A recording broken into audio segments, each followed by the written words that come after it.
राज्यस्तरीय विश्व अंडा दिवस। अंडा उत्पादनर शक्ति केन्द्र हेब ओडिशा।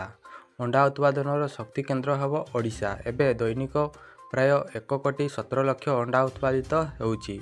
वार्षिक 372 कोटी अंडा उत्पादन होइतबा बेले 2029 सुधा वार्षिक 500 कोटी अंडा उत्पादन लक्ष्य रखिछि बोली राज्य मत्स्य एवं प्राणी संपद विकास मंत्री गोकुलानंद मल्लिक कहिसेंति। शुक्रवार लोकसेवा भवन सम्मिलनी कक्ष में आयोजित राज्यस्तरीय विश्व अंडा दिवस पालन अवसर में मुख्य अतिथि भावे जोगदे मंत्री श्री मल्लिक कहिसेंति, आम राज्य में वार्षिक अंडार मुंड पिछा उपलब्ध 80टी थिबा बेले सुस्थ शरीर पई वार्षिक 182टी अंडार आवश्यकता रही। तेणु अंडा उत्पादन में आत्मनिर्भर होगा प्रत्येक ब्लॉक एवं जिले में युवा उद्योगी माने आगे आसवा उचित।